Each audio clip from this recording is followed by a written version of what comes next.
Hey guys, and welcome to the Working Money Channel. So guys, first off, I gotta say, I do apologize in advance if my internet goes out. I've been having some trouble with my internet this morning. I'm gonna call the company after I post this video. It's getting out a little late. A lot of my videos have been a little late over the holiday season just because I've been sleeping in, and my wife has been quite ill, so I have been tending to her needs as well. Hopefully we will get back on track this coming week. It could be midweek, it could be tomorrow. I'm not sure yet, but it will be sooner rather than later. Right now, guys, we have XRP on the hourly, and I put it on the hourly because we saw a little bit of movement up over the last night, essentially, if you are in the Eastern time zone, and moving our way up here to about 19.196 cents. A couple days ago, we were trading at about 18.5 cents. So we can see this vacillating movement, okay? And essentially, XRP is just trading kind of in this zone here, okay? Not really breaking out to the downside or to the upside. It has found its buying and selling equilibrium until we really start to see a push. So this goes without saying. And I know a lot of us are waiting for that push to the upside. And so patience, patience, patience. This is all I can say at this point in time. You know, it's kind of exciting when you see that, you know, hour to hour, you're seeing the price move up and up and up, higher and higher, and then, it kind of peters out. It doesn't really go much higher than 19.5, 20 cents, and then, it comes right back down again.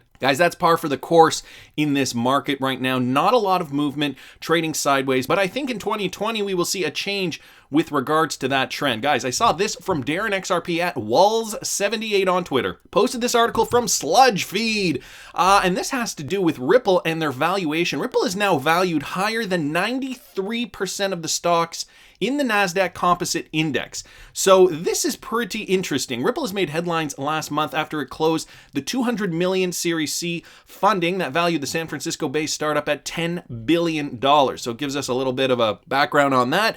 We reported on that last week. And this is a quote from Brad Garlinghouse. "We are in a strong financial position to execute against our vision." And this is exactly where Ripple wanted to be. As others in the blockchain space have slowed their growth or even shut down, we have accelerated our momentum and industry leadership throughout 2019, said Ripple CEO Brad Garlinghouse at the time. Notably, the fundraising round values the startup higher on paper than roughly 93% of the 2,691 stocks in the Nasdaq Composite Index and 16% of the stocks in the S&P 500, including household names like Under Armour, Whirlpool, Nordstrom, Alaska Air, Xerox, and many others. So it gives you guys some idea here. Here are some of the more valuable companies that they are comparing Ripple to, and you guys can see some of these: BioMarin Pharma, Citrix Systems, Akame, and I wanted to show you guys here. So this is BMRN, BioMarin Pharmaceutical. They are right now trading at $84 per share.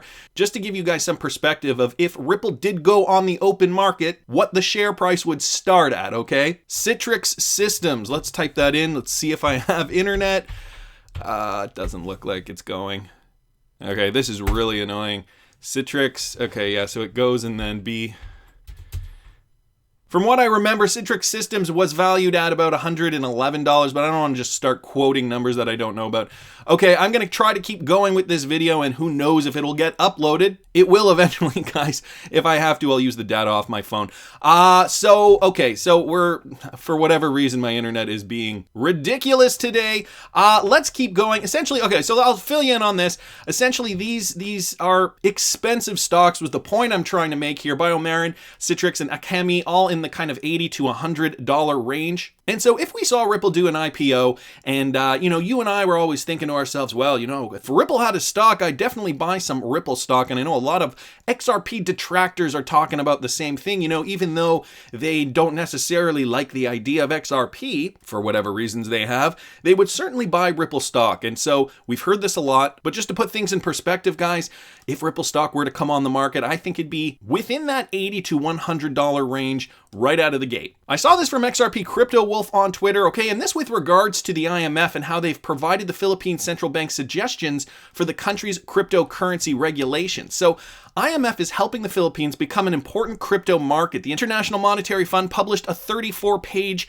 technical assistance report on the Philippines this week as part of its periodic consultation with the country's regulators. The report and recommendations within are based on an assessment the IMF staff conducted in July. The contents of the report constitute technical advice provided by the IMF staff to the authorities of the Philippines in response to their request for technical assistance. The report details. Down here, just going to read this quote. At BSP request, the mission also delivered a lecture on the treatment of crypto assets in macroeconomic statistics. So the Philippines, a big player in this game, especially for cross-border transactions, because we know many people from the Philippines will go abroad, work in other countries, send money back home. So they are one of the biggest and most influential, most important, dare I say, corridors for cross-border transactions. And this is why Ripple targeting the Philippines, targeting Mexico, two of the bigger ones, targeting those ones first. And it's great to see the IMF helping the Philippines along with this because it looks as though they are not fully regulated yet. So according to the BSP's most recent list, there are 13 approved crypto exchanges in the Philippines to date.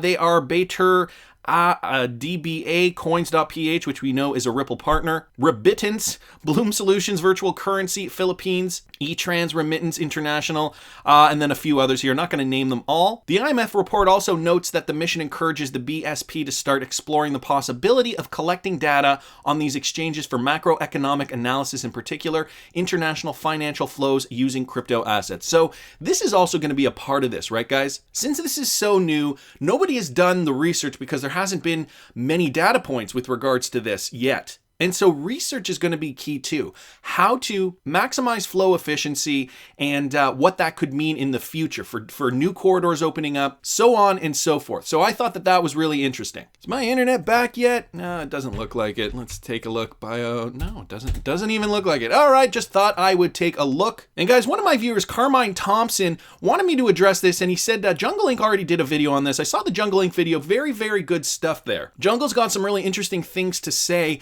about this, and this may be, and there have been Ripple killers in the past where we've heard, is this going to be the Ripple killer? Is this going to be the Ripple killer? Is this going to be the Ripple killer? And by Ripple, I mean XRP killer, of course. Ripple's XRP may get serious rival utility settlement coin by UBS, says Maddie Greenspan. So there are a few things I wanted to talk about here. Let me just read Maddie Greenspan's tweet. Imagine a world where Europe, China, and 50 other central banks have their own digital currency that settle international payments in real time and have smart contract capabilities.